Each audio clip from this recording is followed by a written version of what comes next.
Gracias, Samantha. Amigos televidentes, el día de hoy tenemos a un nuevo invitado en nuestra casa, la revista Primera Hora, y es el doctor José Luis López Muñoz. Bienvenido, doctor. Mucho gusto, Francisco Méndez. Es un placer para mí de verdad estar aquí en esta mañana en la revista hablando de salud. Vamos a hablar de un tema que es bastante común en nuestro medio y es el abordaje del paciente con enfermedades crónicas en el primer nivel de atención, es decir, en los centros y puestos de salud. Es un tema bastante interesante porque sabemos que la incidencia de enfermedades crónicas no transmisibles, sobre todo las cardiovasculares y la diabetes, son las primeras causas de morbimortalidad en nuestro país. Para iniciar, doctor, me gustaría saber cómo está organizado un programa de pacientes crónicos en las unidades de salud del nivel primario. Eh, para empezar, pues están organizados mediante lo que es el equipo personal médico. Estoy encargado de la enfermera, de especialistas, internistas, cirujanos, médicos también que están prestando su servicio social y también psicólogos, nutricionistas. Sabemos que en toda unidad de salud existe algo que se llama captación de pacientes. ¿Qué actividades hacen ustedes para captar pacientes que tienen factores de riesgo para desarrollar enfermedades crónicas o algunos que ya están padeciendo alguna enfermedad y no se dan cuenta? Bueno, mira, entonces, para empezar, obviamente a nivel nacional tenemos designado que cada distrito hay un centro de salud o un puesto médico, ¿verdad? Entonces el personal que está capacitado para a la atención a los pacientes realizan lo que es un censo para determinar y tener una detección temprana de los factores de riesgo que las personas puedan presentar, esto ya sea como una diabetes o una hipertensión arterial, ya sean enfermedades respiratorias como el asma, como el EPOC o enfermedades articulares como la artritis reumatoide.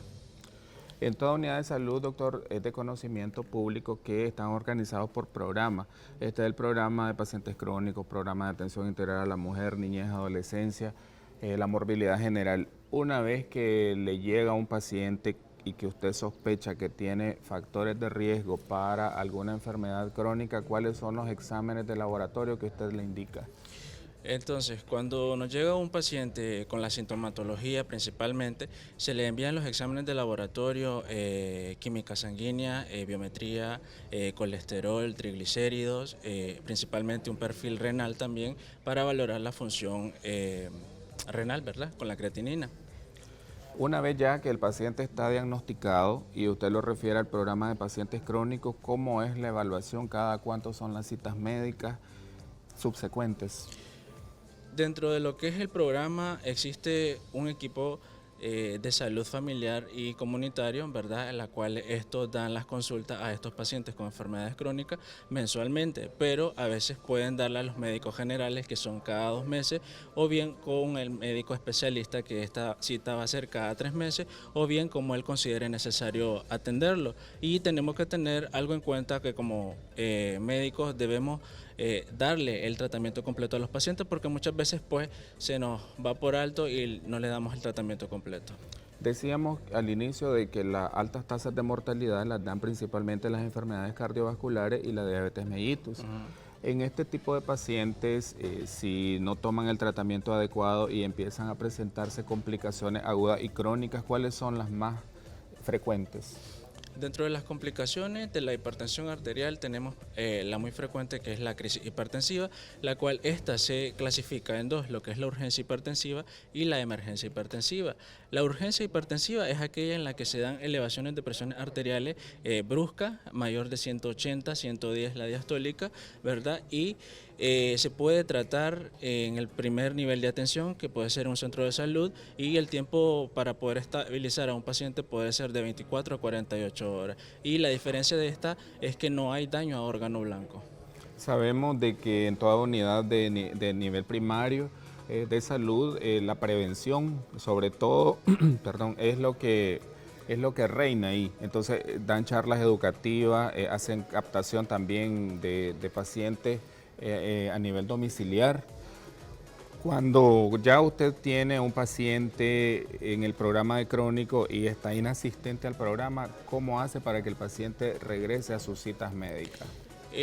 Nosotros como personal de salud estamos capacitados para ir mediante el censo que hemos realizado anteriormente, ir hacia la vecindad del paciente, buscarlo y preguntarle cómo sigue, cómo se siente y por qué ha dejado de asistir a sus consultas para poder entregarle sus medicamentos.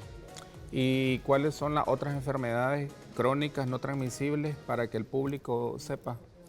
Dentro de las enfermedades crónicas no transmisibles también podemos encontrar lo que es la artritis reumatoide, como anteriormente lo decía, la hipertensión arterial, enfermedades cardiovasculares, dentro de lo que son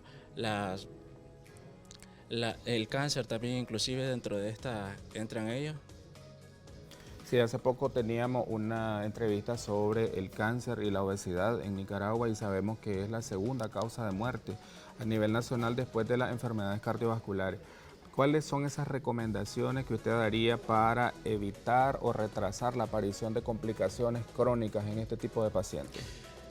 Principalmente para evitar las enfermedades crónicas, que es lo más común, la hipertensión arterial y la diabetes, se recomendaría tener una dieta baja en sal, baja en grasa también, evitar lo que son las bebidas endulzadas, como lo que es la gaseosa, principalmente que tiene alto contenido de azúcar, y realizar o motivar a la gente también a que puedan hacer ejercicio al menos 30 minutos al día, cada día, o bien, si no lo pueden hacer los 30 minutos seguidos, que los puedan fraccionar durante el resto del día. En el contexto, doctor, de las enfermedades cardiovasculares, es importante que la población sepa que la hipertensión arterial es una de las más frecuentes y que en muchos casos es asintomática. Aproximadamente el 90% se le llama hipertensión primaria o esencial. ¿Cuáles son esos síntomas que anuncian que el paciente puede estar debutando con hipertensión arterial? Los síntomas principales que puede presentar este paciente es manifestaciones visuales como brillo o lucecitas de colores, puede presentar también lo que son acúfenos, que son el chillido en el oído, la sudoración excesiva, la ansiedad. En toda patología también el médico tiene metas de control. Cuando decimos que un paciente con hipertensión arterial está bien controlado respecto a su cifra tensional y cuando un diabético se dice que está compensado metabólicamente. Para que un paciente ya diagnosticado como diabético crónico, un rango óptimo actualmente se considera de que la glucosa en ayunas sea menor o igual a 130 miligramos por decilitro. Ahora, para un paciente diagnosticado como hipertenso crónico, se considera óptimo tener cifras tensionales de 130 a 85. Excelente, doctor. También algo que quiero que le aclare a la población es de que existe el diagnóstico de prediabetes. Mucha gente piensa de que es algo errado, pero sí existe la prediabetes. ¿Cuál es el rango de glucemia que debe mantener el paciente para que nosotros lo diagnostiquemos como prediabético? Dentro de los valores normales que podemos encontrar para la diabetes, tenemos de que es menor de 100, ¿verdad? En ayunas. Ahora, para hablar de una prediabetes, esta podría oscilar dentro de lo que es menor de 110. Menor de 110 ya hablamos que puede estar cursando con una prediabetes. Sin embargo, se podrían realizar exámenes como la hemoglobina glicosilada para determinar cómo anduvo su glucosa anteriormente, en los 3 meses anteriores. Es muy importante eso porque algunos pacientes que quizás estaban asintomáticos se les diagnosticó la diabetes, les mandamos una hemoglobina glucosilada y salen mayor de 6.5%. Entonces esto quiere decir que en los 3 meses precedentes estaba superior a 126. ¿Cuáles son ese tipo de ejercicios físicos que ustedes le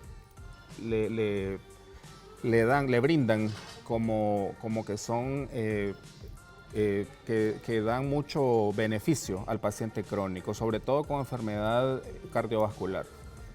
Entonces, principalmente hacer lo que ejercicio, evidentemente, ¿verdad? Evitar el sedentarismo, porque muchas personas, pues, principalmente acá en Nicaragua, que no estamos todos realizando ejercicio, ¿verdad? Entonces, está indicado realizar ejercicio ya sea 30 minutos, como anteriormente lo decía. También es importante que la gente sepa que la obesidad es uno de los factores de riesgo más importantes para enfermedades cardiovasculares y metabólicas, y existe algo que se llama índice de masa corporal, que es una fórmula en la que relacionamos el peso en kilos por la talla y nos da un valor. El valor óptimo de índice de masa corporal en los varones es hasta 25, menor de 25, y ya superior a eso existe ya los grados de sobrepeso, obesidad en sus diferentes grados y la obesidad mórbida. Además de este factor de riesgo importante, ¿cuáles otros influyen para el desarrollo de este tipo de patologías? Otros factores de riesgo que influyen en estas patologías está el factor hereditario, que obviamente ese pues no se puede modificar. Tenemos también los hábitos tóxicos como el alcoholismo, el tabaco, la drogadicción también. Tenemos los hábitos alimenticios, ya sea una persona que no tiene modalidad para alimentarse, sino que solamente vive comiendo comida chatarra y grasosa, entonces va a tener una mayor probabilidad de padecer enfermedades crónicas.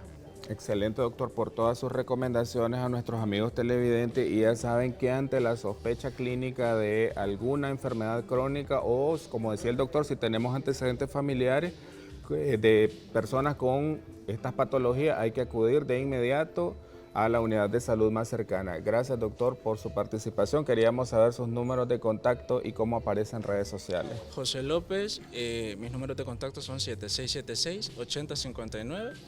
Con gusto les atenderé. Muchas gracias. Y antes de terminar, quería enviar un saludo a un fiel televidente que nos sintoniza todos los días desde las 7 de la mañana, aquí en nuestra revista Primera Hora, y es el señor Axel Anthony Ochoa Pérez. Muchos saludos y una vez más, doctor, muchas gracias por haber asistido. Gracias a ustedes.